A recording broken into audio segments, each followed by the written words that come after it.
ఉపరిచర వసువు. శీలం అన్నారు వాళ్ళు, హెవెన్స్ అన్నారు ఇంగ్లీష్ వాళ్ళు. 1752లో లాకయిల్ ఈ గుంపు చొక్కల స్వర్గం అనే అర్థం వచ్చేటట్లుగా హెవెన్స్ అనే పేరు పెట్టి చేదిరాజైన వసువుకి ఇంద్రుడిచ్చిన విమానం ఎక్కి సంచరించి అతడు పరిచర వసువయ్యారు. అలాగే సియేనం వాళ్ళు గ్రీకులు కొలంబా అన్నారు, దవ్ అన్నారు ఇంగ్లీష్ వాళ్ళు. ఈ చుక్కలు ఆకారాన్ని బట్టి 1624లో బార్షియన్ అనేవాడు పావురం అని పేరు పెట్టి మనవారు డేగ గుర్తని ఎప్పుడూ పెట్టారు. అది ఖగం అనేటువంటి దానికి లెపస్ అన్నారు గ్రీకులు, హేర్ అన్నారు కుందేలు అన్నారు ఎవరు ఇంగ్లీష్ వాళ్ళు. పడమటి వాళ్ళ దృష్టికి చెవుల పిల్లి చొక్కలు మనవారు వీటికి ఒక పక్షి ఖగం అన్నారు. అలాగే యమునా నది ఎరిడానస్ అన్నారు గ్రీకు వాళ్ళు, ఏన్షియంట్ రివర్ ప్రాచీన నది అన్నారు ఇంగ్లీషు వాళ్ళు. ప్రతీతి జ్యోతిర్వేత్త దీన్ని పురాతన నది అన్నారు మనవాళ్ళు యమున అన్నారు. ఉపరిచర వసువు వీర్యం దొప్పలో పెట్టి పెంపుడు డేగ మెడకట్టి భార్యకి అందచేయాలని అదేదో తిండి వస్తువు అనుకొని ఖగం డేగని ఎదిరించింది.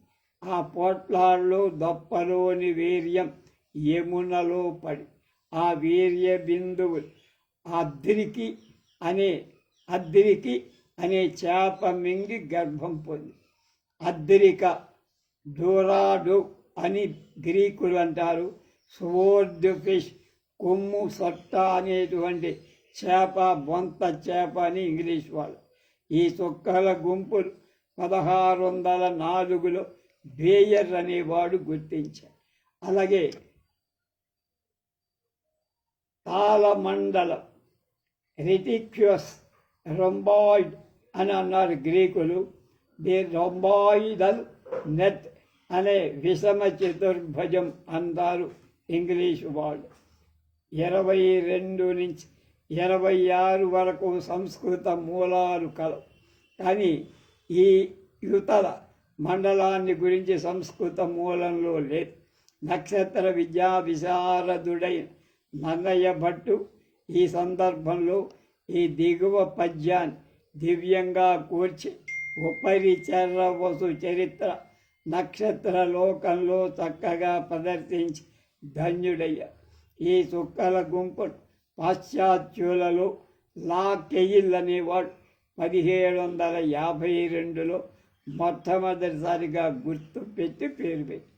అలాగే 28 మత్స్యరాజు హైడ్రస్ అన్నారు గ్రీకులు, వాటర్ స్నేక్ నీటి పామన్నారు ఇంగ్లీష్ వారు. మత్స్య ఉదరంలో పుట్టిన యక్కూకుడు మత్స్యరాజుగా పేరు పొంది మత్స్య దేశానికి అధిపతి అయ్యారు. 1604లో బేయర్ అనే సైంటిస్ట్ ఈ పేరు పెట్టి పట్టికలో చేర్చి మనకి సత్యవతి, మత్స్యగ్రంథి, యోజన గ్రంథి అందరూ ఉన్నారు కదా.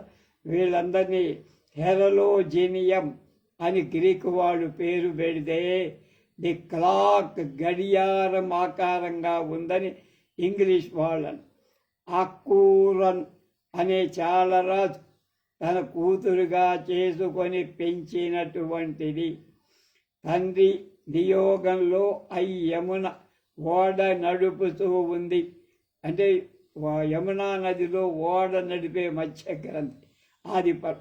ఈ చొక్కలను లాకెయిల్ 1752లో గుర్తించి పేరు పెట్టి పట్టికలో చేసి దాశరాజు పీటియర్ ఈక్వేలియస్ పింక్టోరిస్ అని వాడు గ్రీకులంటే ప్లాటినస్ ఈజర్ చిత్రకారుడి వాలు బల్ల అంటే వాళ్ళంటారు వేస్తారు చూడు, స్టాండ్ ఉంటుంది దాని మీద పెట్టి బొమ్మలు గీయటానికి వేరుంటుంది అది.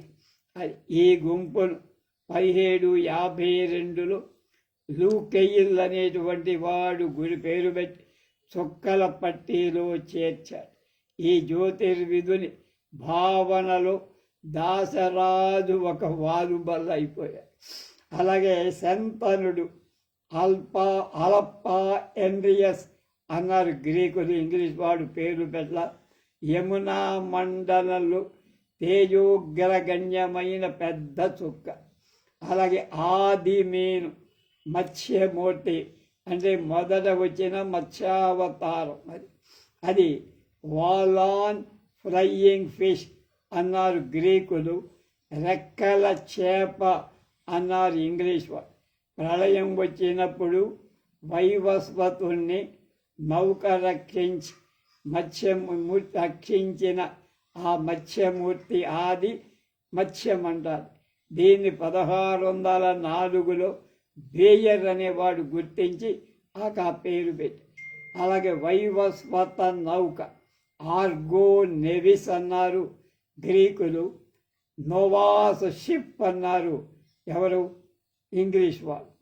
పడవ మన్వారంభంలో 7వ మనువు ప్రారంభ సమయంలో సృష్టికి అవసరమై సమస్త బీజాలతో ఈ నౌకను ఆది మీను అంటే మొదటి చేప, సృష్టి ప్రారంభంలో ఉండే ఆ చేప విష్ణుహంస అన్నమాట, అది రక్షించింది. అలాగే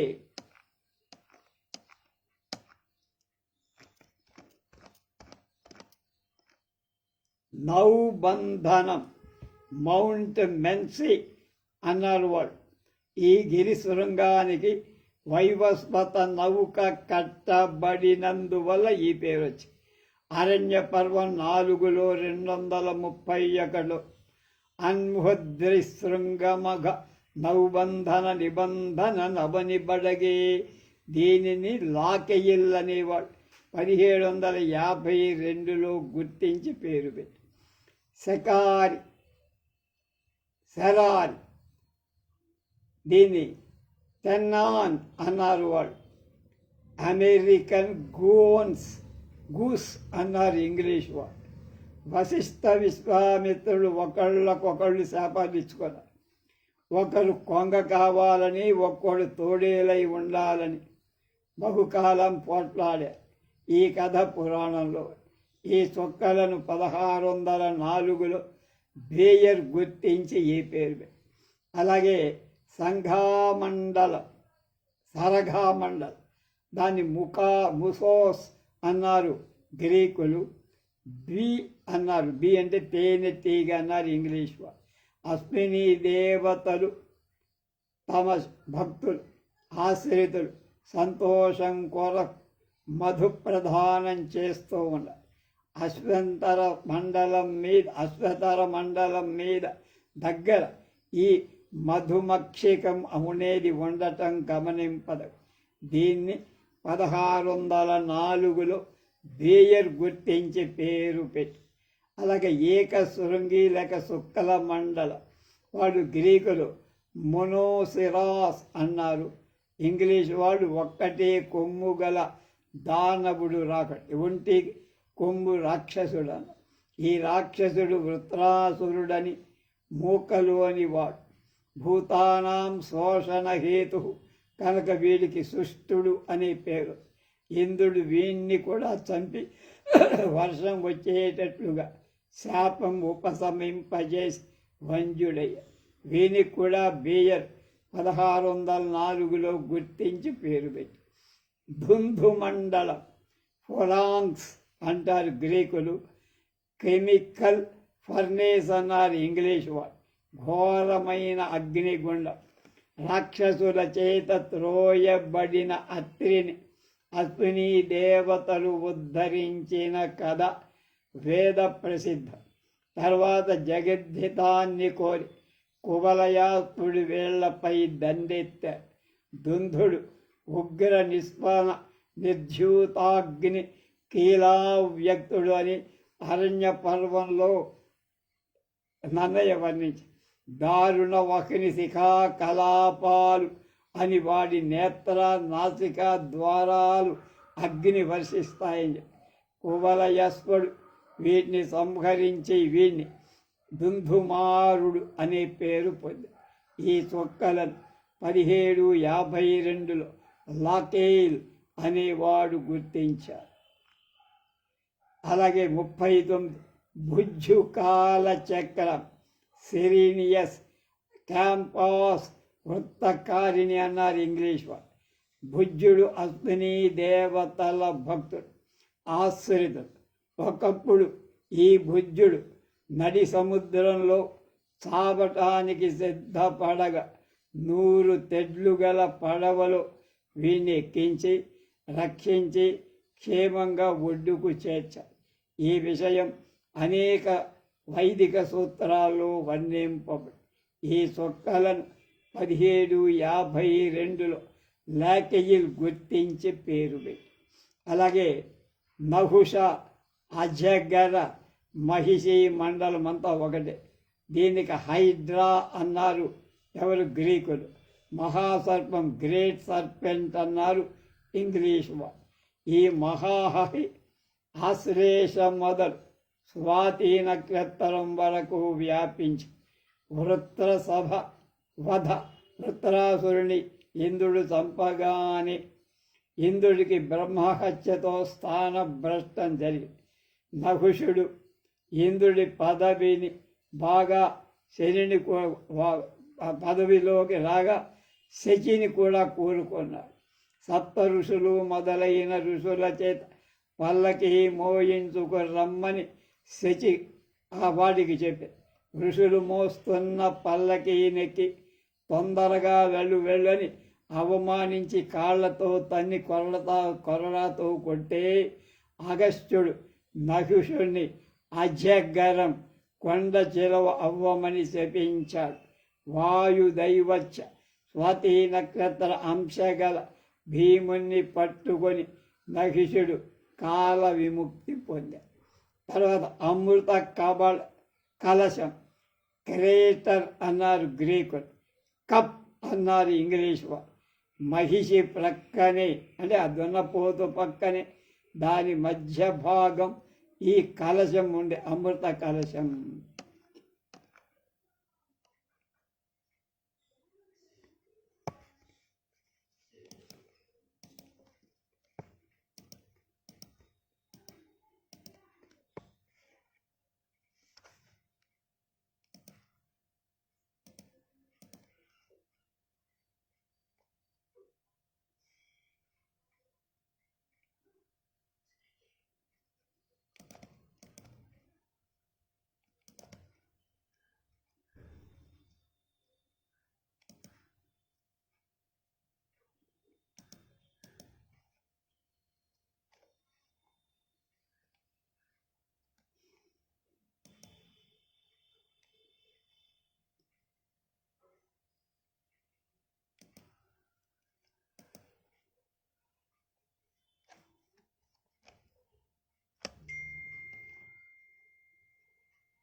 ఈ పట్టిక మనం ఇప్పుడు దక్షిణ మండలం వైపు చూసాం.